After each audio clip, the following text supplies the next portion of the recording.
Why are children's books important? Because books change lives. That's it. Books change lives. They do. They change lives. That's why they're important. And I'm not talking about last year's bestseller or this year's hot 600-page novel. Not some long-winded exposition of class or social mores, not all 7 volumes of remembrance of things past. Children's books change lives. The only difficult part of that, if there is one, is you probably won't ever know which book it was or which kid. But who cares? Books change lives. The former National Ambassador for Young People's Literature, Walter Dean Myers, said, "We all know we should eat right and we should exercise, but reading is treated as if it's this wonderful adjunct. We're still thinking in terms of enticing kids to read with a sports book or a book about war. We're suggesting that they're missing something if they don't read, but actually, we're condemning kids to a lesser life. Reading is not optional." You heard that, right? Kids who don't read are condemned to living a lesser life. A lesser life. Because books change lives. They change lives always, always, always for the better. Children's books lift kids up. They empower them. They also keep kids grounded. Books are how children escape, and they're also how kids deal with staying where they are. Books show kids how to survive and also how to thrive. They introduce children to new people, to new ways of thinking and seeing. They take them places. Children's books are an opportunity for a greater life, not a lesser one. Books don't just help kids become who they're going to be. Books make them better. They just do. And kids who read make the world better. That's why children's books are important. Are they all created equal? No.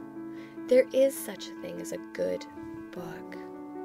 But the truth is that good books come in all shapes and sizes and colors, all subjects and themes and genres. They come filled with all kinds of people and experiences and emotions and happenings, just like the kids they're meant for. And all those different books filled with all those different things offer something to all the different children who read them.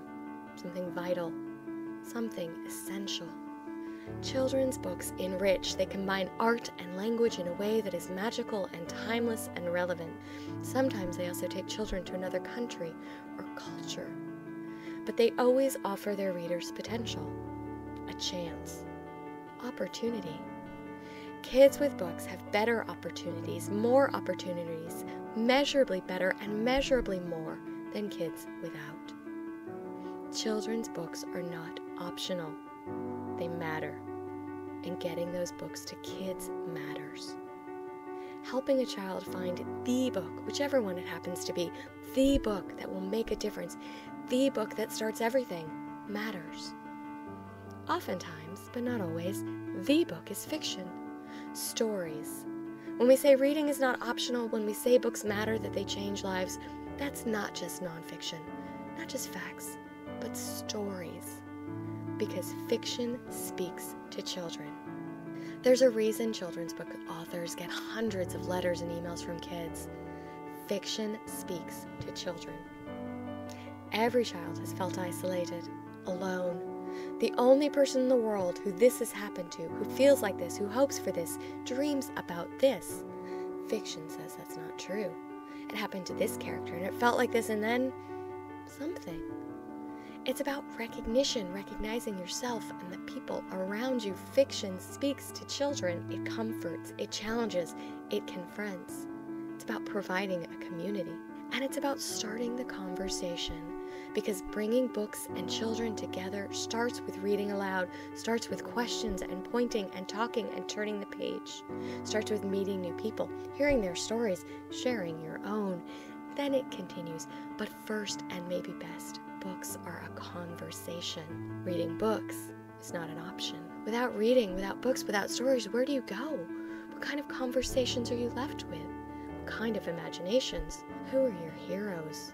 What do you dream about, and where, to what, and to whom do you aspire? How do you learn to think outside the box, to create, to discover, to dream, except by being given the room to do so?